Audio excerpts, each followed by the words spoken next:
Startup ecosystem, what the idea is that you have to learn how to pitch your idea clearly and concisely. And once you learn how to do that, then you can bring in all the stakeholders and you can get into programs that'll help you and train you on how to build it. But that first step is you have to design a business model that is desirable. When I initially moved back to Pensacola, I had a meeting with Lloyd. Lloyd invited me for breakfast and I was telling him, man, I still have an idea for the entertainment industry. This is what I wanted to do. He was like, all right, I got Startup on the Blocks. So I need you to start coming to Startup on the Blocks and get a little more information on how to work through the tech ecosystem and take your idea and we'll get you where you need to go. My company is called The Know, is an app that is streamlining business for the entertainment industry. Yeah, so if you're a musician, what you would do is pretty much jump on the platform, you'll create a profile, but the way we created the profile is pretty much a cleaner way. So now if they want more information about you, you'll connect your social media platforms, your streaming platforms, and that way they can go directly to it. What we also have included is your calendar. So pretty much you can set your days, you can set your price for your days and automate your booking. So initially talking to Lloyd, my idea was all here, it was there, it was over here, it was over there. It was like, all right, Quinn, I get it.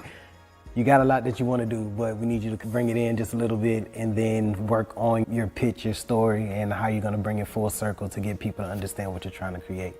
Most of the programs here wasn't inclusive, and so we said we'll focus on helping founders of color. We also start at the beginning of the thing, at the idea stage, whereas a lot of the programs you see here locally, they start after you're up, and that's not very efficient unless if you don't have a lot of money, you can't recover from your mistakes.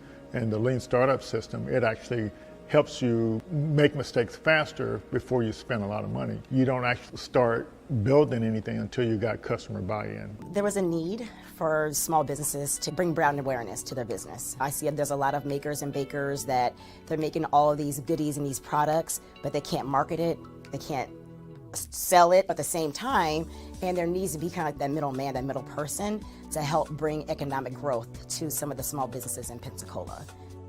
So Taste of Pensacola, I came up with that idea during the pandemic when I saw things at that time that Amazon couldn't fulfill. They didn't even have those products, but the local people in the community, they did. And so there was a ton of people coming out saying, hey, I make masks. I'm like, wow, this is amazing. All the local people here that are just as talented that can actually make those products. And so I wanted to kind of showcase who they were. So with Taste of Pensacola, our income streams, we have several of them. We have the corporate America, we do corporate gifting, just regular consumers, different Pensacola natives that don't live here that want to purchase our boxes, like a taste of weddings, distribution. So we also do bulk sales. So for a private airline, if they want some local snacks and goodies on their passenger flights, they will come to Taste of Pensacola and we will source their vendors here locally. And we'll give a small business owner an opportunity to have reoccurring monthly sales. I've always had a really big vision for Taste of Pensacola. I knew that it could go beyond just local. I know that maybe other communities could possibly use the same platform that I'm trying to build. And I always have these big visions, but I never know how to even get there. Where do I start? I know it's more than, there's a lot of technical things behind it. I know there's a lot of research, but that connection, I never had it until, thankfully, I met and was introduced to Startups on the Blocks and was able to just learn more about how to grow it in terms of data. Things I just never thought about, framework, words like traction. There's a lot of things that I just did not know about in language that I need to know in order to get funding for my business. There's just a lot that I didn't know. I would go to the stores and look online. They didn't have a wide variety of natural hair products about 8 years ago. And the ones that they did have, the ingredients, it would say that they were all natural. And when I would research the ingredients, a lot of the ingredients were not natural. I make everything, my shampoo, conditioner, I have an oil that I make, and I have 2 different separate butters. Like I had some people who were completely bald and grew their hair. It's about giving women their confidence back in their hair. I have this salon and I have a second salon, and I have my products in about 5 beauty supply stores. So I need a manufacturer to keep up with the demand at this point. Startup on the Blocks has helped my business grow, send me to different people. I'm able to do different pitch competitions to apply for grants in the community for small businesses. Lloyd's a really good person to connect with. He has a lot of resources here in the community that can help small businesses grow. If you have a product out there and you're trying to go big time, he's the person that you would want to meet with. So it's really important to have some type of support because 9 times out of 10, most founders start out on their own. And to have somebody that has an idea of how the ecosystem works and is able to tap into other resources and bring back to the community, and that pretty much has encountered some of the roadblocks or going through the same roadblocks that we're currently going through and understands where you're at, your culture and how you respond to things, is a big help because you don't really have too many people that have access to what we have access to here in the community. And a lot of people believe that you have to leave and go to bigger cities to do the things that we're doing here. But I mean, it's one thing to have exposure, but you have to actually know it's here in the community in order to take advantage of the resources. So I get approached and I talk to friends all the time that wants to either start an idea or hear that I'm actually doing the app and wants to know more information about how are you doing it or what's the process, what's the path. I'm like, man, we have somebody here, Startup on the Blocks, Lloyd Richard. And Lloyd is here, he's a great resource to the community and to founders that's trying to learn the ecosystem. So join Startup on the Blocks. Welcome to Startup on the Blocks. Glad to have everybody here. Ash and Randy, if you go ahead and turn your cameras on, we'll get you both on stage here. How you all doing today? Not too bad, so are you? Yeah, doing good. Good. So you're all out there hustling and making it happen, huh? We're trying our best. Yeah. So we're definitely excited to have you on so you could share both your stories, and so they're very interesting. And definitely got to dig a little deeper and all that stuff. And so we want you all definitely feel open to share. And then folks in the audience, just feel free to pop in anytime and ask questions. We'll start real quickly here and just kind of let you both introduce yourself briefly. You want to go ahead, Randy? Sure. My name is Randy. I'm the Director of Environmental Services at, my apologies, a little cough here, PURIVA EVS. We're a local EVS and commercial cleaning company. A little bit of background about me. Before this, I had a decade experience in the technology field, a software engineer. And over the years, I've dabbled into entrepreneurship. Had a good run as a CTO, learned a lot, and applying some of the things I learned from there in this endeavor. I guess I consider myself a Pensacola local, been here for 3 years, looking forward to growing things here. Fantastic. So I'm Ash, operational manager for PURIVA EVS. So a little bit of background about me. I used to be a professional athlete, track and field, shot put, went to University of Georgia, did financial planning there, graduated, then went pro for a while, traveling the world, 35 countries so far. And I've been in Pensacola since 2021 November, so we consider ourselves as Pensacola locals. Me and Randy obviously each other for a couple of years because we knew each other since we were like 14. Well, I was 14, and we reconnected back in Pensacola. So how did you both end up in Pensacola? Because I was looking at the background. It said you all were from Jamaica.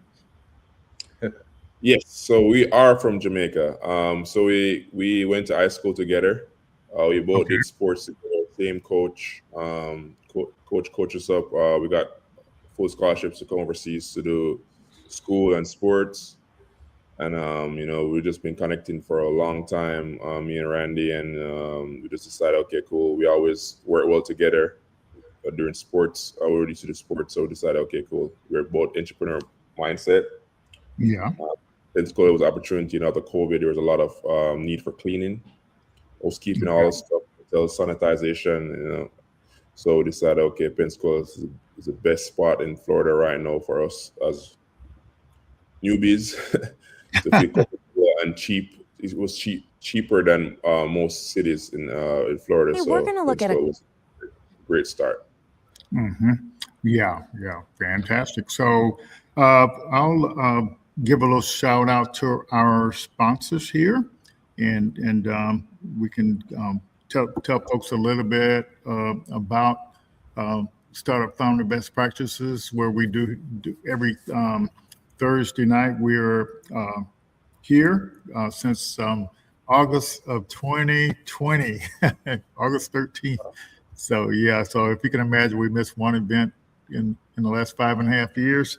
So we're here for founders. That's what we want to help everybody understand. So if you got a question about your startup, or you want to get connected to some resources, and just learning about the best practices, that's what we're here for.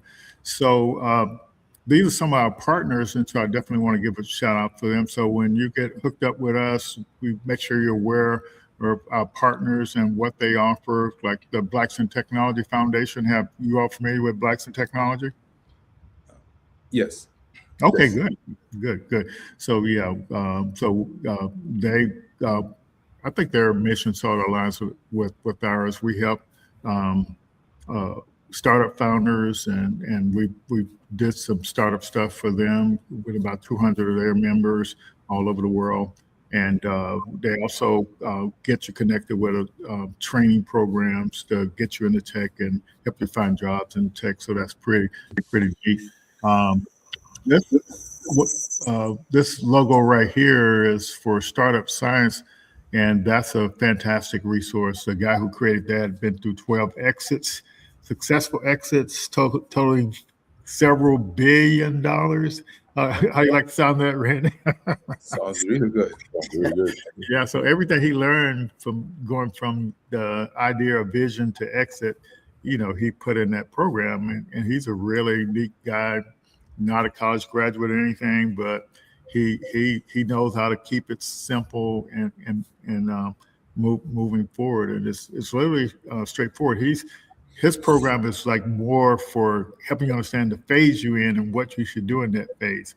So like when you think about your company, your startup, what phase are you in? What should you be doing?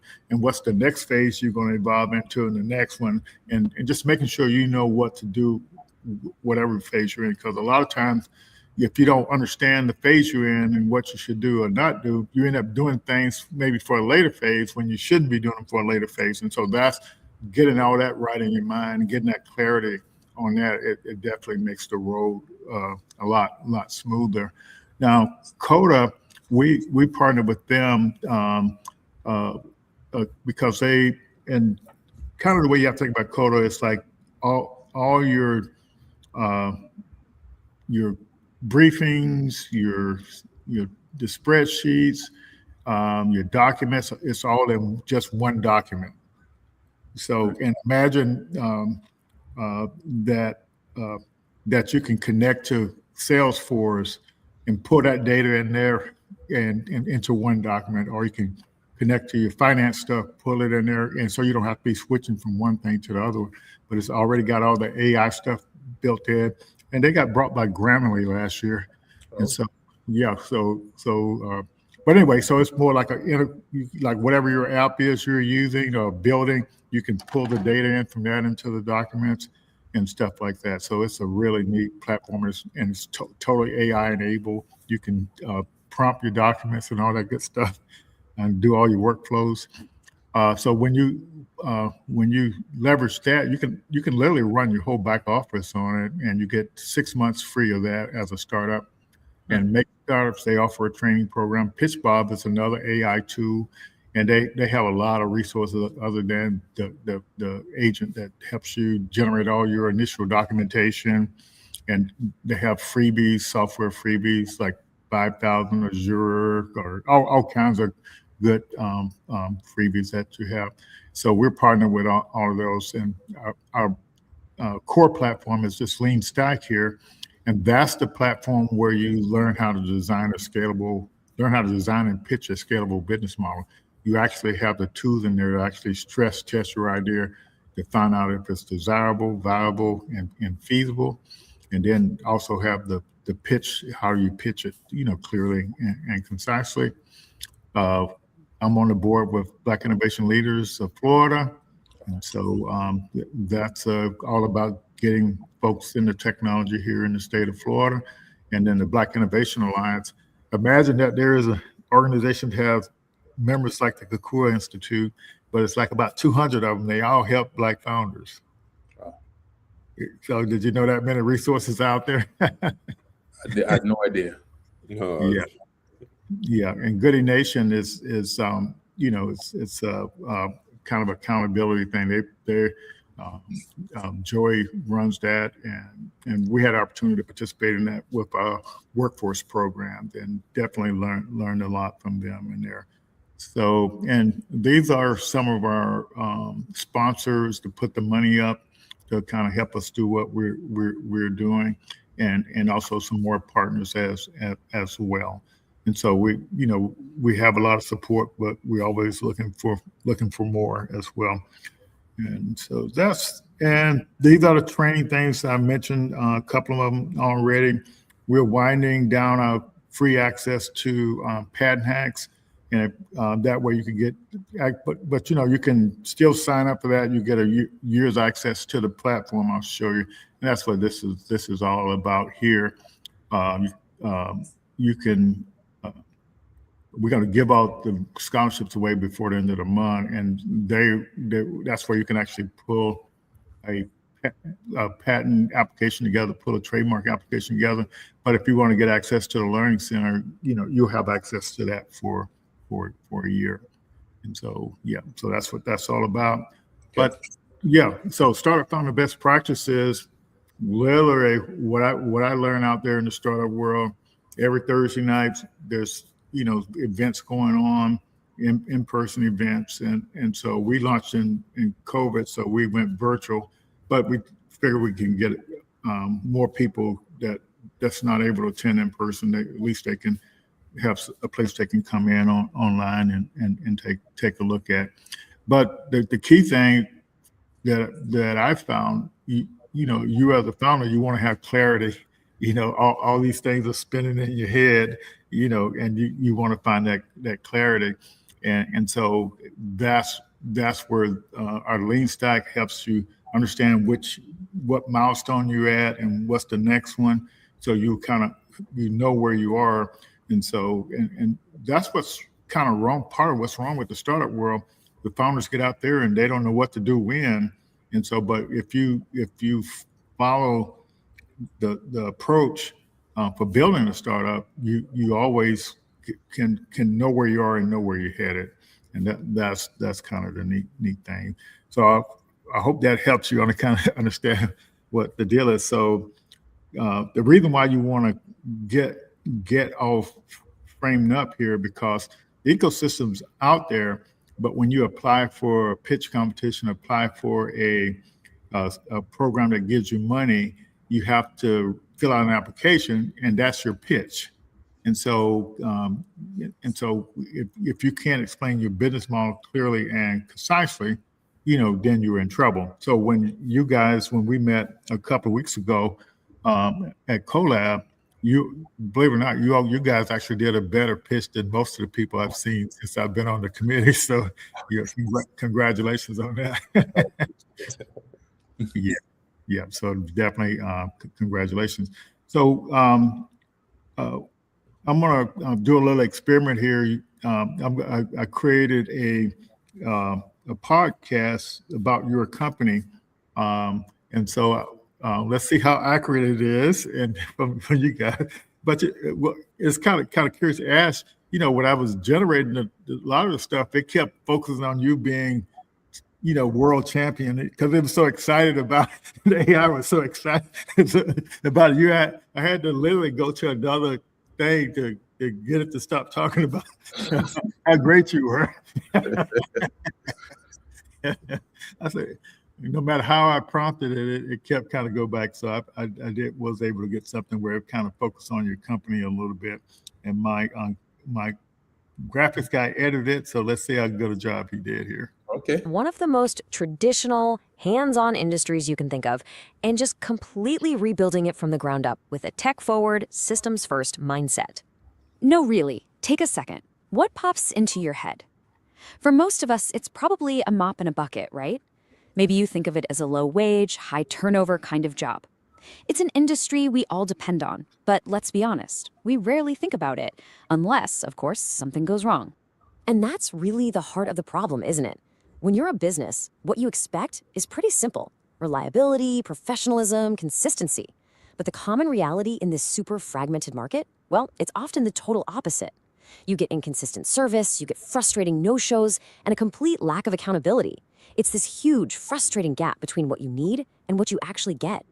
Okay, so this is where our focus today, PURIVA EVS, and EVS stands for Environmental Services, steps onto the scene.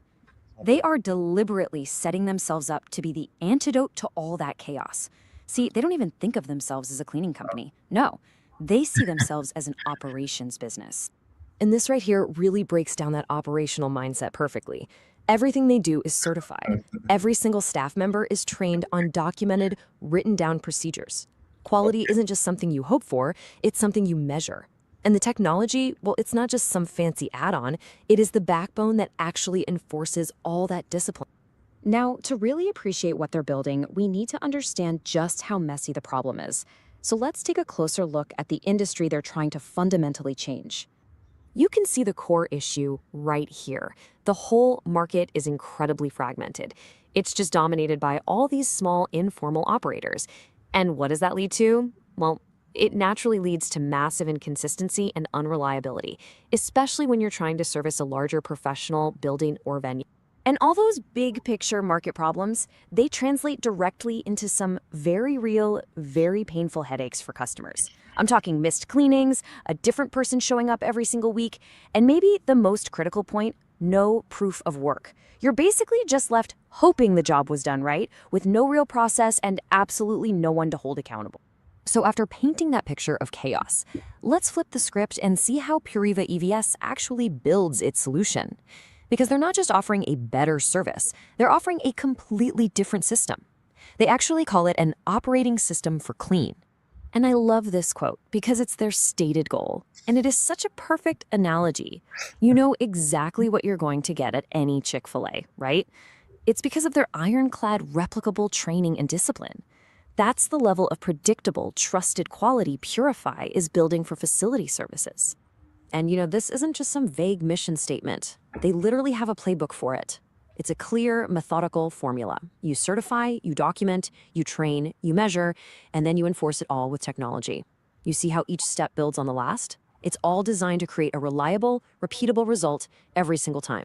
To give you a super concrete example of their process, they use principles like surface hierarchy.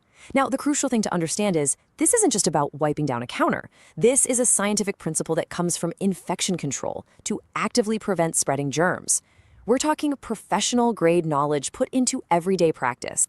I mean, when you put it side by side, the contrast is just stark. The old way relies on cheap labor, informal, wing-it processes, and just assuming the work got done. The PURIVA way? It invests in professional, higher-paid staff, which, by the way, leads to better retention and real expertise. It uses documented procedures with audits, and it provides actual technological verification that the work was completed. It's a fundamentally different value proposition.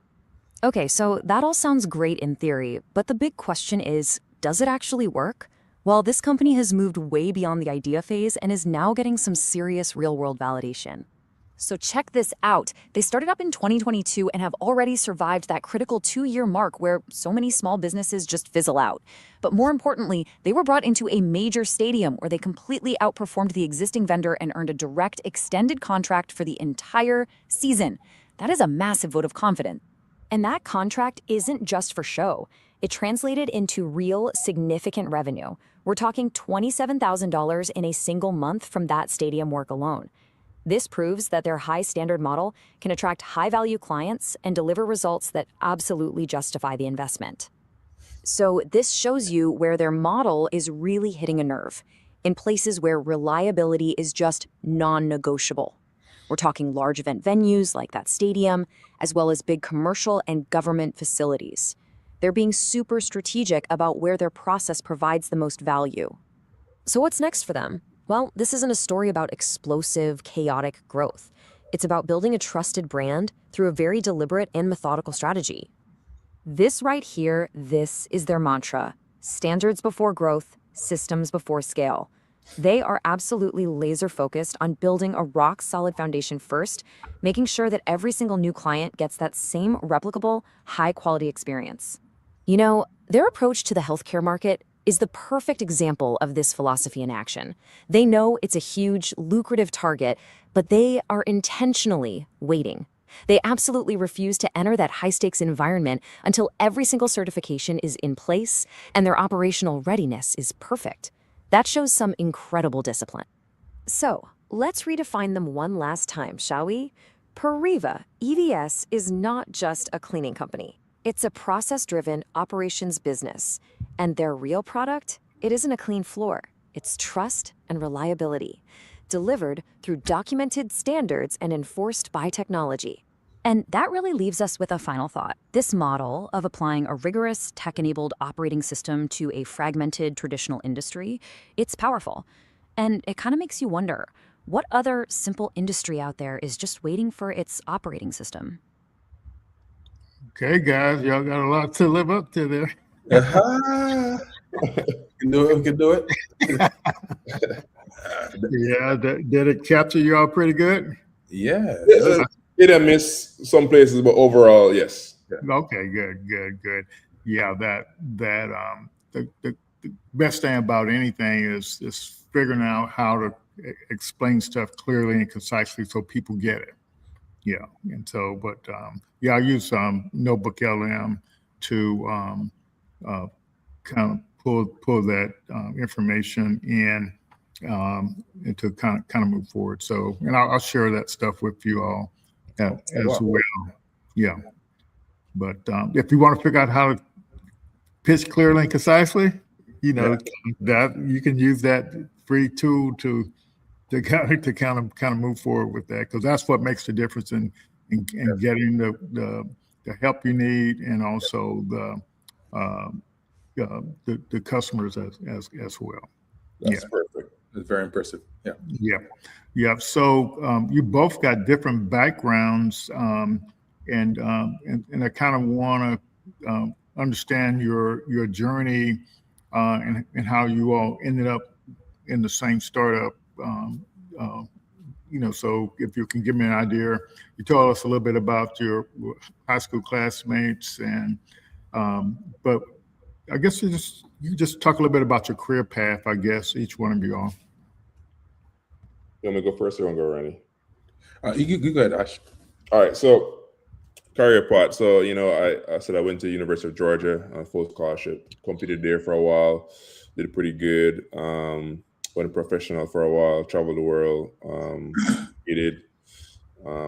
COVID happened. I guess everybody can say COVID messed up a lot of things, right? I was living in Europe for a little bit with my ex-wife, and they're competing and stuff, and I realized that the weather over there was really bad. During the winter, is like you don't see the sun for like probably once a month. I was like, wow. Which part of Europe were you in? Lithuania, about Poland. I was like, okay, yeah. I was like, I gotta get somewhere where I can see the sun, no matter what it is. Yeah. I start reaching out to people. You need to put your camera up a little bit because it's cutting. Sorry. Yeah, so I reached out to a couple of folks. My older brother lives Fort Walton. He runs a business over there as well, and I started reaching out to some people. And you know what? I just want to get out of this place. As soon as COVID ends, I just want to be somewhere it's warm. I can see the sun. All the stuff. So I just want to, Yeah. And that happened. I got an opportunity to come over here and train a little bit and help my brother with some stuff and. Start with that, and then reach out to Randy, like, hey, can you build a software where you can get all the stuff together and all the information in one place where we pay people and all the stuff, and it was cheaper versus like what's the word, paying for a subscription. It's a one-time thing. All right. So Randy developed this software where you can keep track of all the stuff, and I said to him, you know what, you should come visit Pensacola. He's like, yeah, I'm gonna visit Pensacola. He was in North Carolina and he came and visit Pensacola. I'm like, if you visit Pensacola, you're not gonna want to leave. I promise you. Yeah. So he came. I think he came in May, right? In May. I came like May 2022. I moved here in May 2022, but I started visiting here in November, December. Yeah, never Okay. December. Never December still warm compared to North Carolina.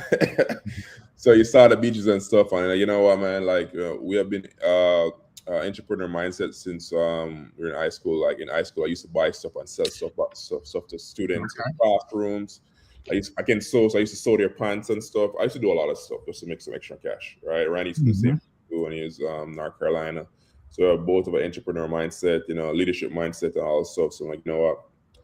Why not move to Pensacola? And then you start looking for a house in Pensacola because you like the weather and everything. And you know what? Let's just try to start a company where there's a need, there's an issue and a need for a solution, right? And after COVID, there's a lot of need for like health stuff, and we didn't really know where we're gonna be directed. But we started looking around. We started trying out stuff like housekeeping and all this stuff, and we did the short-term rental, cleaning, and all this stuff. And now we're doing EVS and commercial cleaning because we have decided, okay, this is the only way to be doing in the cleaning business. Yes. All right. So, you have any questions for Ash? Go right ahead. Okay. All right. So, yes, a little bit of background on how we started out together, loop back in a couple of times. So my career started off, my professional career started off in Nashville, a software engineer in the healthcare field. Okay. Then I moved to work with a county and state contractor for like trucks.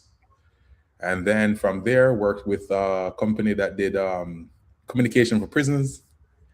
And then from there, did a company that did online shopping, marketing, etc. So, and I had a 2-year stint as a CTO of a startup that was doing a lot of work for chefs. Running the whole back office for chefs, etc. And with the COVID kind of brought us together. So during some downtime, he reached out to me about like his needs to like solve some of his problems. I'm tired of doing these things manually and all that stuff. I'm like, well, that's right up my alley. Yeah. So he was, so sometimes when you're a software engineer, when you have enough experience, you learn to move fast, make a simple solution, do big things. And so he's right. I did make that software for him to like track the hours, print directly to the checks because he had the check stubs, print them out, etc. Before that, we worked together when I had a reselling business on eBay. I was making $20,000 a month, buying pallets and selling them on eBay. I loved it. Okay. And at the time, before there was like Facebook Marketplace, people would sell their laptops for so cheap. So I was like, I'd sell it double the price and I'll sell it on eBay. So he'd actually help me look for some of the laptops and tablets that people selling at UGA. Okay. Because kids get gifts and all that stuff. So that was the first time we worked together working on something. And coming here, we both like spent a lot of times every weekend actually reevaluating the business when we started. And we'd always talk about what are the pain points, what are things that's really hard for other people to replicate, how can we move the business in the direction where it doesn't need us? Because eventually we do want to have the business be like a franchise, just from advice from other people. And by franchise model, meaning you want to build your business in such a way that somebody can purchase it from you and have a working system. Okay. So that over the years, we've been trying to, one, like I said, find a need, because you can have the best idea ever, but if you have no customers, what do you have? A hobby. Right. Yeah. Right. So, and then from there, play to our strengths. We have high standards, and we're very system oriented, high goal, reliable. So over the years, based on feedback, we just narrowed the business down to where it is right now. So that's a little bit about how we got into business and where we are. Okay.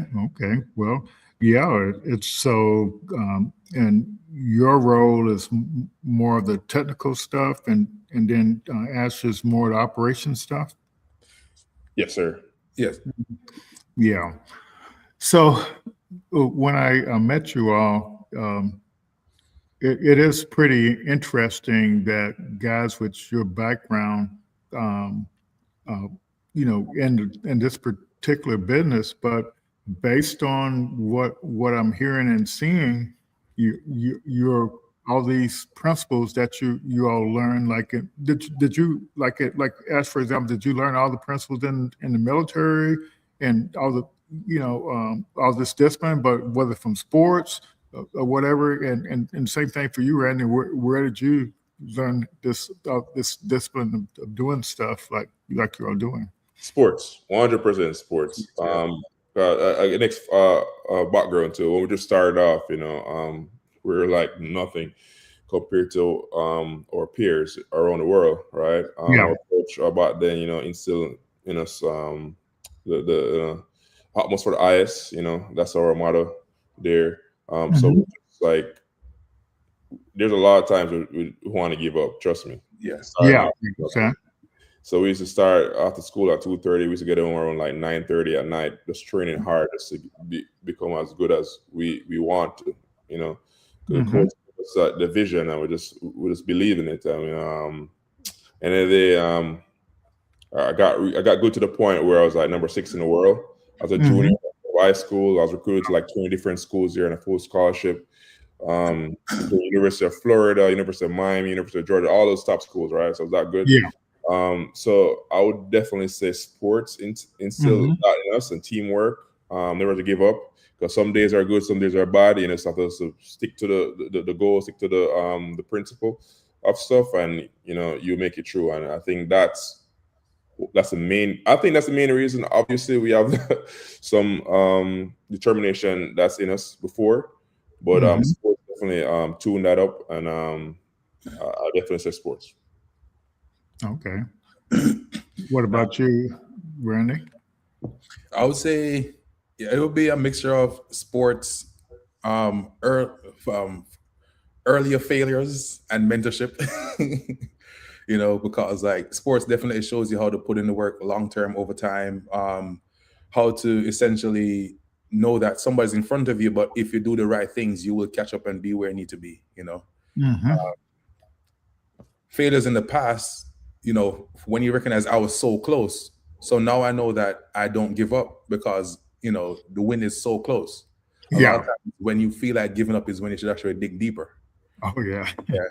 And then mentorship, because like a lot of our mentors, they may be 50, 60, and they share their stories about life, and having them continuously telling you like, hey, you're still young, you still can do it, don't give up, don't be afraid, don't give into fear. So knowing that somebody who has been there, done that, even if they didn't make it, they'll still share their regrets and tell you, hey, if I could do it again, I would do XYZ, cherish your years and stuff like that. So all those motivate us to keep going. Yeah, so that was one of the things that kept coming up, and is that you both are coachable, and so but I guess that learning how to be coachable, I guess that's from the sports too, I guess, huh? Yes, sir. Yeah, but yeah. So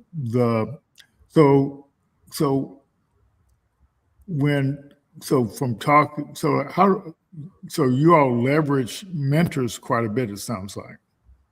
Yes. Okay. And so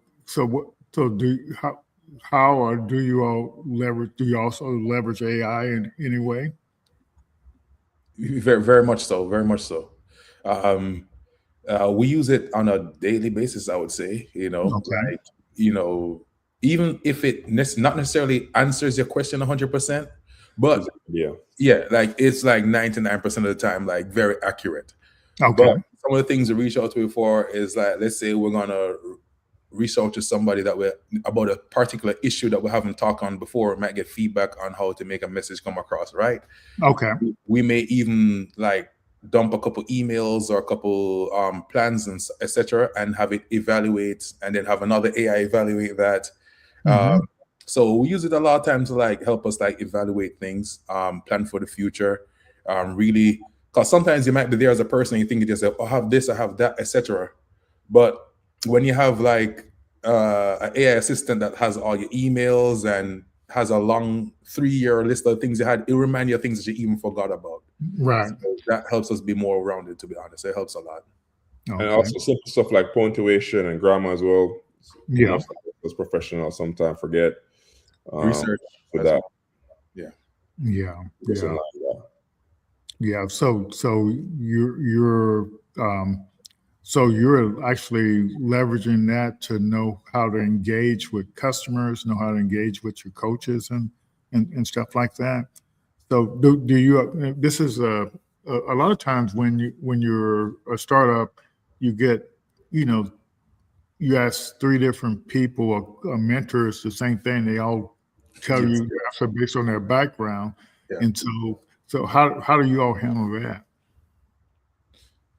If I go first, so I've learned over the years that even if somebody's dead wrong, like there is truth in even the wrongness of stuff. Yeah. So what you have to filter through is what gives you the least inertia. What is the least resistance thing towards your nature? Because like some people, they burn a lot of hours. Some Mhm. people, they try a lot of things, and Yeah. some people, they really think about things. Yeah. And you got to go with what is attuned naturally with your strength. Yeah. So I take a lot of input from different individuals, and I might lean on a different mentor for different things. So my mentor Yeah. that is more of a thinker, I will go to them when I have a new idea. Okay. Yeah, and a mentor who is more of a like who wants to see stuff, move and change, and they're very adaptable. I bring that to them. So I just play on the strengths of different mentors and based on Gotcha. where I'm in the problem I'm trying to solve. Okay. Um, Okay. Ash? Mine's pretty simple. It's commonality. Like you see, like what's consistent in what Yeah. they're saying, right?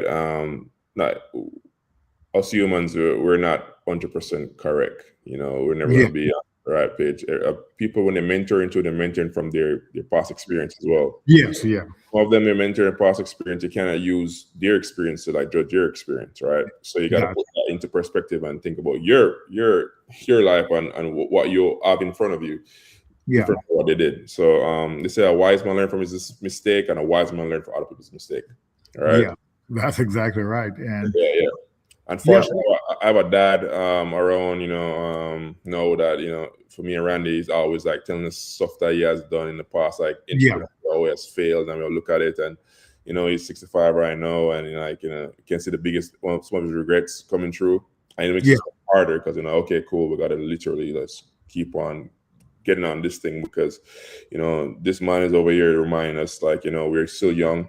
Yeah. Right? A lot of things in front of us and what we should prioritize and what we should do. So it's just like realities, and also to AI sometimes it's tossing AI. What do you think about this? And give me some references and some real life examples and where I can find. Yeah. And you go look at, you know what? Okay, some people have the same issue too. There's so Yeah. AI. Yeah. So like I think of what I see a lot in the startup world. People have different expertise, like you all said, but they give you advice, but in some cases they're giving you advice that's not good for the stage you're in for your Yes. startup, and so you have to be cognizant of that. And yeah, so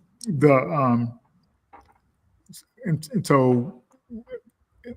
so how do you know what kind of help to ask for, based on, the stage your company is? How do you, so what, how do you know what to ask for and when to ask for what, I guess? One of the things I've learned early on is for your mentors, they have limited time. So you Yeah. have that worthwhile. So the first thing I do is I spend time to research and make sure I'm actually asking the right questions. Okay. Use their time efficiently, because sometimes if you ask too much of a broad question, they might just give you an answer that's very general. So taking time to really think through the problem I have and then think about the things that's really bugging me and efficiently say that is the best thing to do in Okay. awesome. Yeah. I think So what on Randy's point, like we tried to fix it on our own, trying to come together and like try to analyze the situation and see, we can solve it on our own. And if we get a point where we realize, okay, we're not sure, we're kind of unsure, we try to go to a mentor to get some mentorship advice, right? Because most of the time they have some experience in something that we are facing, issue we're facing. So we go to them, ask them, what do you think? I see what they say, and then we tell them based on what our conclusion is, and I will see if it match up. Yeah. So one thing I've noticed about you all is that you definitely are open to, you are coachable. But did you learn that from sports, Ash? What's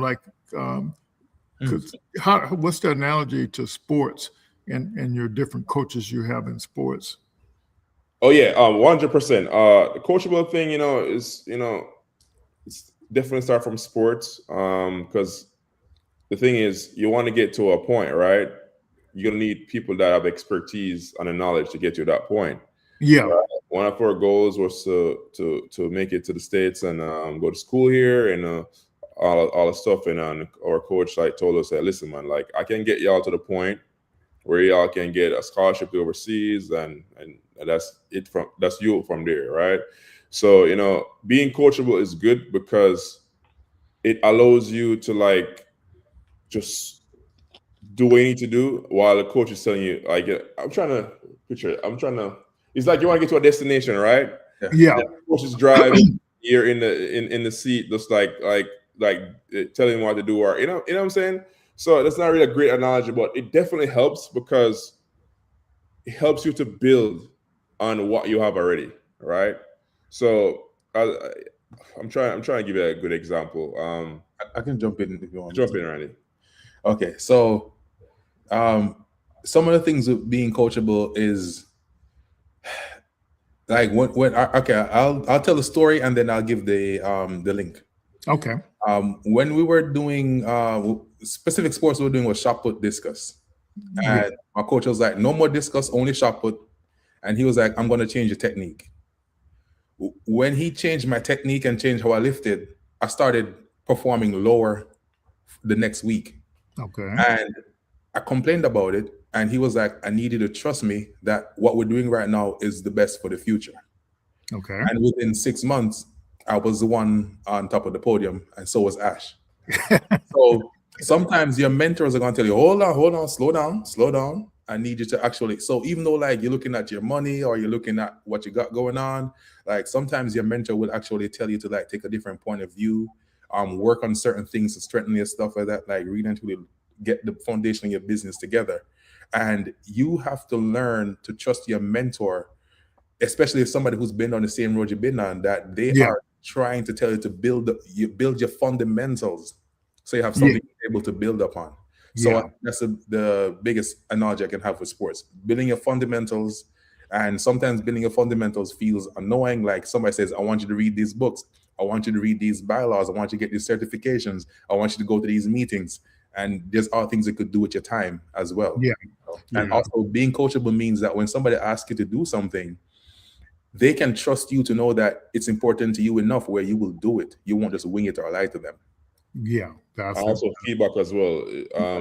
You can take feedback because feedback, trust me, feedback is one of the biggest thing for you to get better, grow as a person. You can ask feedbacks and look at it. I'm like, okay, cool, that makes sense. So have you both figured out how to get the AI to give you really good feedback instead of just all positive feedback?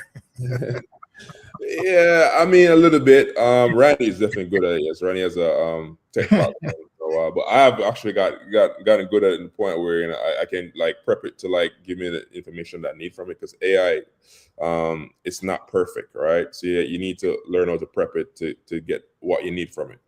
So we've gotten to that point where we can really use it to help us a lot of stuff. I think I'm going to start sharing some prompts each week, just so people can kind of get it where it's actually your thinking partner and you still controlling everything, not just doing what it says, because it's going to tell you what you want to hear if you don't know how to prompt it right. So that's a good thing. But so for me, I actually struggle because I have founders come to me all the time, and they want to raise money, but they don't want to take time to learn how to pitch their idea clearly and concisely. I'm saying, you know, like, so one example is probably early December, the person wants to raise money really fast, and they're excited about their idea, and and believe it or not, I still don't know what problem it's actually solving. Gotcha. Yeah, and then so I said, well, you need to, learn how to pitch your business model and how to design a scalable business model. So it's been over a month. Then we had lunch together, and they still haven't did anything with the advice I gave them. Okay. And they asked me, how long will it take if I do your way, or if I keep leveraging my friends or whatever my way? But the bottom line is, you have to know how to pitch it correctly so people can understand it, because they don't understand how they're going to get their money back. They're going to string you along forever, and yeah. And so I just, some people don't really get that certain things come before other things. Indeed. Yeah. But yeah, that's I struggle with that all the time.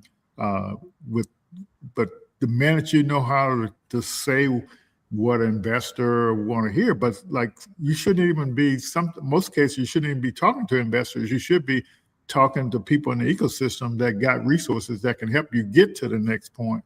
But everybody want to just skip everything and get the money, and they're not even ready for the money. Yeah.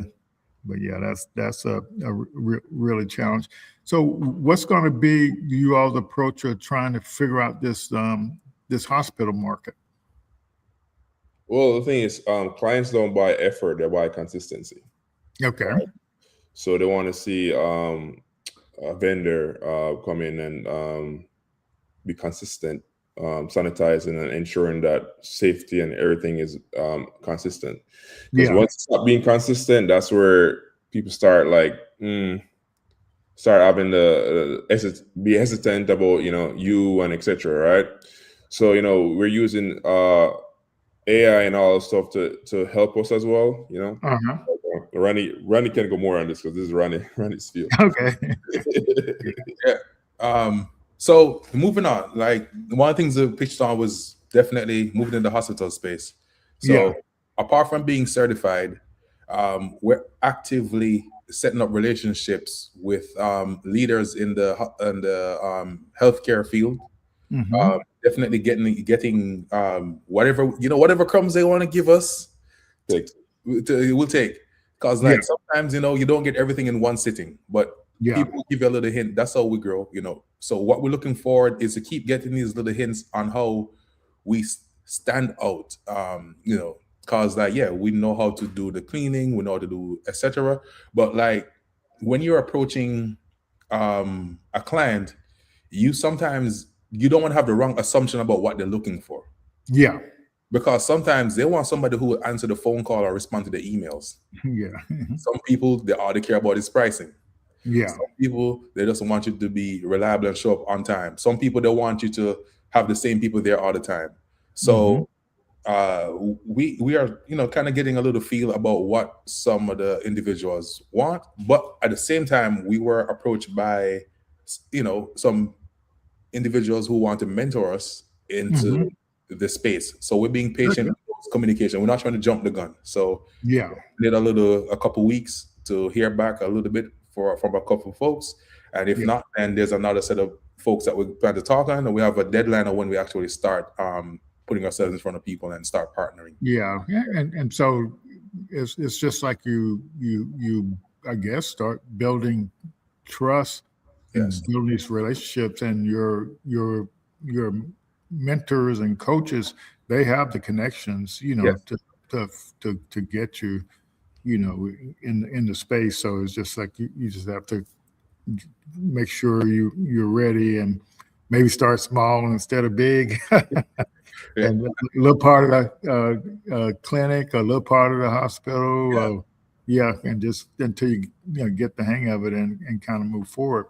But so you said something when you were applying for collab that you didn't want to, just start building software. You wanted to, and that's you have to can you, Randy, being that you are a developer, Yes. can you explain that to the audience?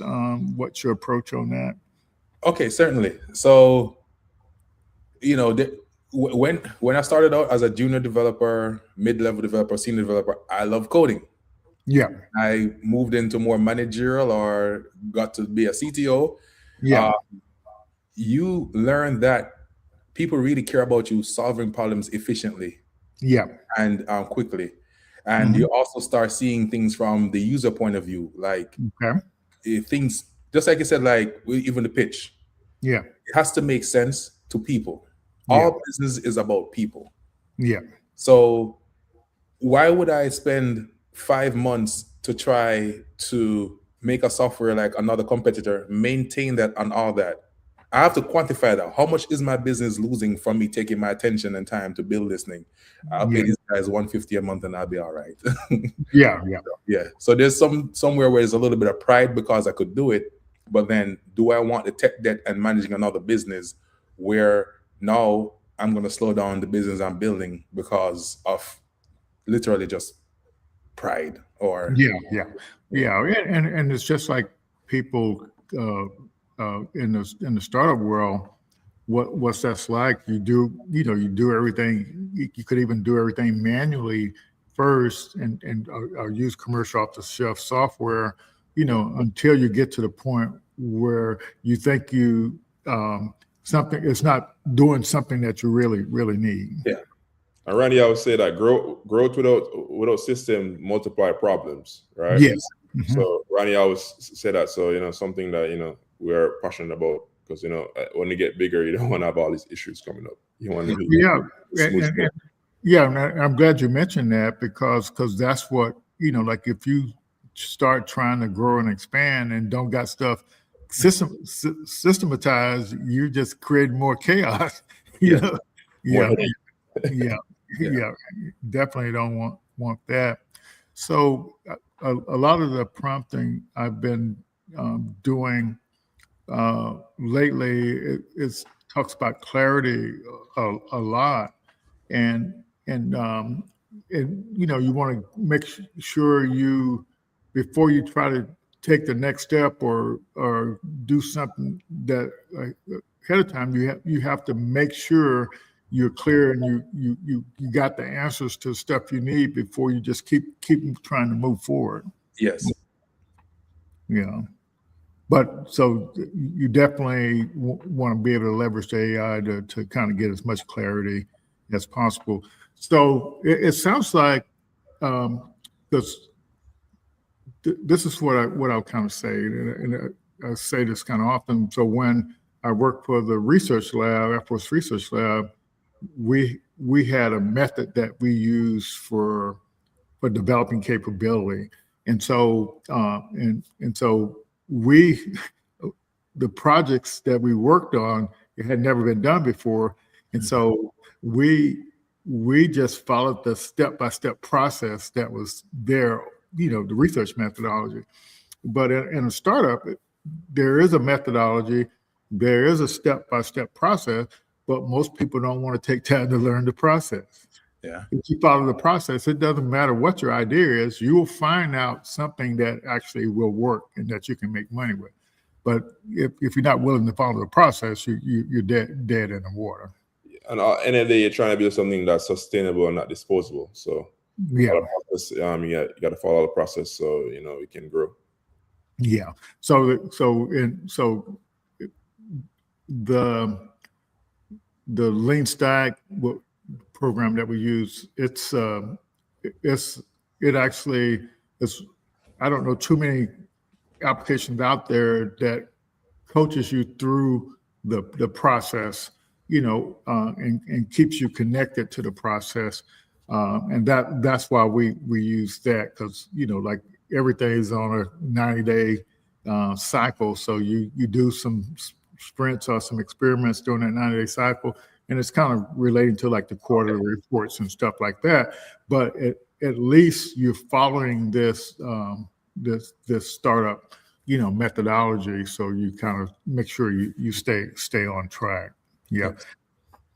Yeah. And so what happens is people go and do these programs, these accelerated programs, but they don't know what to do in between the programs that they're in.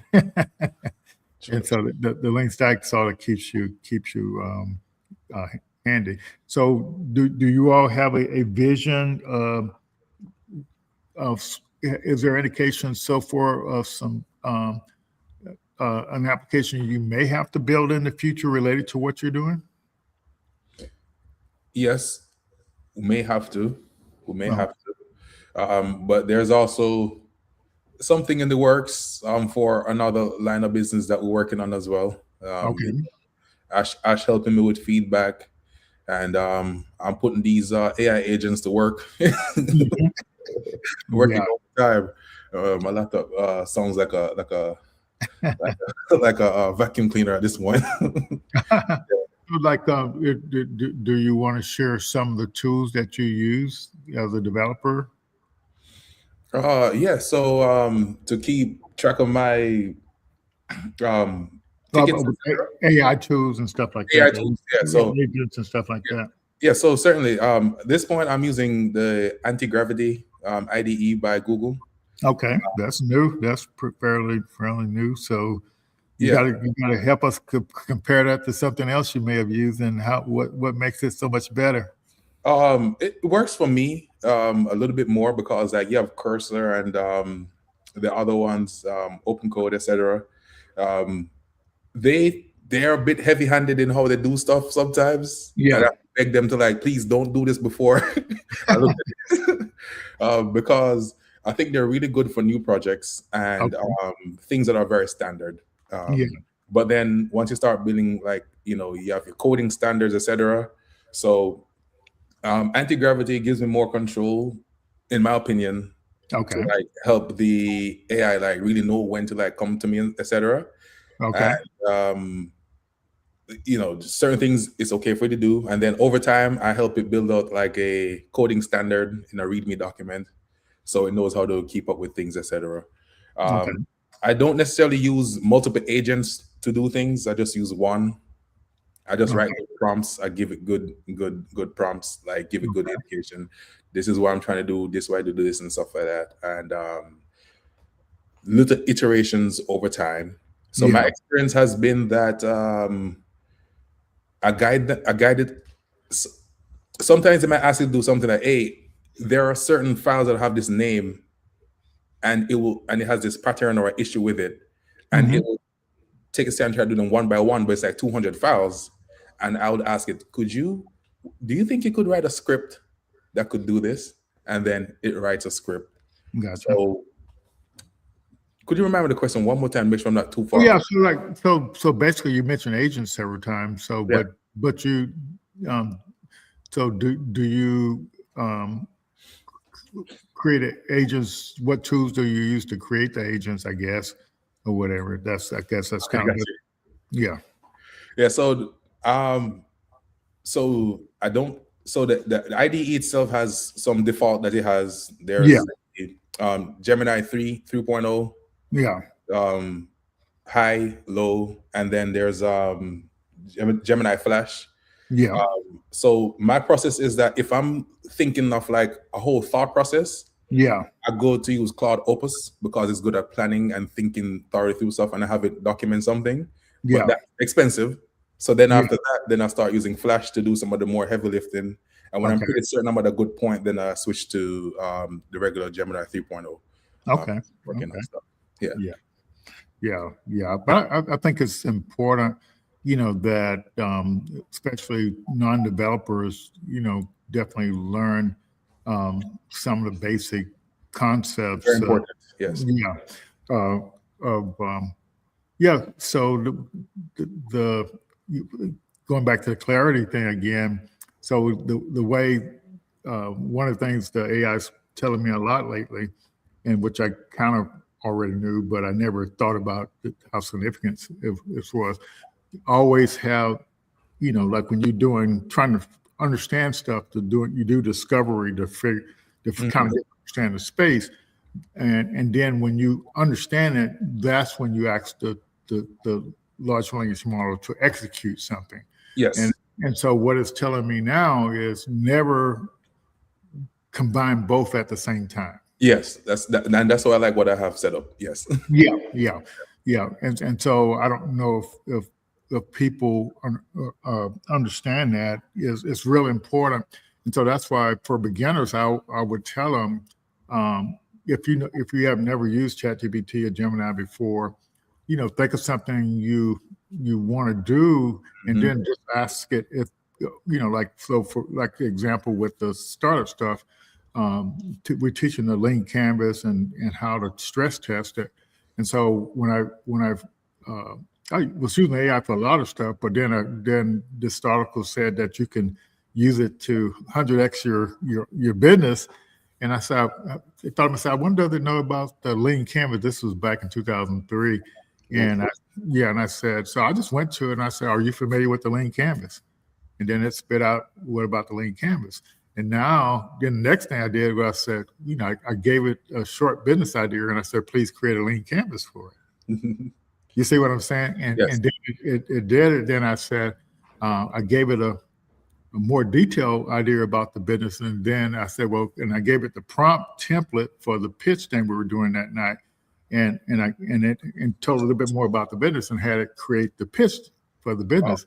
Wow. And so we had 10 people with Blacks in Technology pitching that night, and $3,000 was up for grabs. We're going to get the top three $1,000 each, and so I shared the information I had learned that morning with all 10 of the founders and gave them the sample prompt, and 3 of them actually reached out to me and asked a few more questions and actually used that approach, and those 3 people won $1,000 that night from because it's just because you don't know how to say your stuff clearly in the way it needs to be said. But if you got the actual template, the AI understands how to do it based on that particular framework.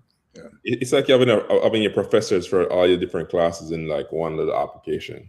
Yeah, you can ask question, prompt them to they give you where to go find information as well. So we looks like we're at time. If anybody's got any questions they want to ask before we get the last takeaways here, but I'm definitely excited about you guys and this communicating this idea about being coachable, because a lot of folks don't want to be coachable. I don't understand how to be coachable. And I never thought about why is that. And then so you both got the sports background, and you have a coach for this, a coach for that. Yes. And I even remember when I was in high school playing basketball, and I was on the JV team, and it was time to go up to varsity. So I went to the varsity coach, the year before. I said, well, coach, what do you think it takes for me to be a better ball player? And the coach just looked at me and he said, Richard, you too satisfied with being average. That changed my whole life. Yeah. You see, yeah. And so, it's just like that shows the power of a coach. Yes. And being coachable. And so I think that's my takeaway for tonight. If you guys want to give your own takeaway. Yeah, at the end of the day, if you want to get somewhere, there's other people that have more experience than you. Coaching, being able to be coached is very important because it helps to eliminate a lot of stress on your end as well. You have a goal in mind, you want to get to it. Other people can help you get to it because they have the expertise. They might not be doing it, or might not did it before, or weren't good at it. For example, look back at the Patriots. Tom Brady. Yeah. Tom Brady gave credit to success to his coach, Bill Belichick, right? Yeah. He helped him to get better, as a quarterback and blah, blah, blah. And Tom Brady got to the point where Tom Brady can do things on his own. Yeah. So being able to be coached is very important because you can see things. Your coach can see things that you can't see, and he can make a plan for you that, eventually will help you to be successful. So being able to be coached is super important, especially nowadays. Great, great. And so one of the things I think you were alluding to, Mr. Rashad, was that sometimes, you know, when people have an idea, they want to be like, grab it, I want to hide it from everybody, this, that, and the third. But with that kind of mindset and attitude that you have it all, you know, you don't know the things you don't know. Right. And that's what your coach is for. Your coach doesn't only have experience. If you have a mentor that's been around you long enough, they know you probably better than you know yourself. Yes. So they're giving you feedback and they're challenging you all the time. So learn how to take feedback. Learn the difference between when somebody is like ragging on you or when somebody is really trying to get the best out of you. Yes. And those things, just being coachable, it takes time. You know, maybe if you're somebody who thinks that they're a loner, maybe you're somebody who feels like people do you wrong sometimes. It takes a little time to get that mindset and that trust, you know, that you need, you know, to work with somebody to coach you up and build you up. But it is definitely worth it. It will save you a lot of time. It will save you a lot of effort. And also, eventually, when you run your own company, you're going to have to coach people as well. Yeah. The best way to learn how to coach is to be coached. So it's a whole process anyways. Yeah. All right. Yes, that's fantastic. And yeah, with the lean stack and the guy who created that's called Ash too. So Ash Barry. Yeah, but anyway, he created this approach where, you know, you have the training for the founders and you have the whole process, but then you have the coaches that are only responsible for leading you through the process. Now, if you know, if you need technical advice or, you know, from different industries, that's mentors that do that, but the coach is just trying to get you through the process. And so, and like when founders come to me, I don't care what your idea is. I just want to shepherd you through the process because I know if you follow the process, you're going to find the right idea, the right thing. But if you're not willing to follow the process, you're not going to get it. But the irony is, and Ash says this as well, sometimes you have to go through the process 3 or 4 times before you actually find the right idea to move forward. But at least you know the process. Yes. Yeah. Yeah. You don't know what the outcome will be, but you know the process. Yeah. All righty, guys. I really appreciate you both in coming on such short notice here. But anything, you know, the Core Institute can do to kind of help you all move forward. And Randy, I'll be glad to share a lot of my approaches to doing the AI stuff. So one of the things that I did since just based on the working with the founders was all the process you have to go through in the training. So I decided to create a prompt that step by step goes through the whole process. It simulates the whole business. And so you can kind of, so if you don't know anything about what you need to do, the AI leads you actually through it. Wow. Okay. And yeah, and then so it does the in addition to doing the business model design and showing you how to pitch, it also, before it even starts on that, it helps you understand the industry and all the pain points in the industry and all the different revenue models for the industry. And then it uses those top 3 revenue approach for the industry, combine that into one business model, and then it separates the business models out, one for each customer segment. Wow. And then it evaluates each customer segment because you can't, when you're starting, you got to focus on one of the customer segments to get started. So you don't have the money to try to market all those. So it helps you figure out which one to focus on first. But, you know, and then the next thing you have, so that you don't have to go out and talk to anybody, that part of it. But once you get ready, the second part is demand validation.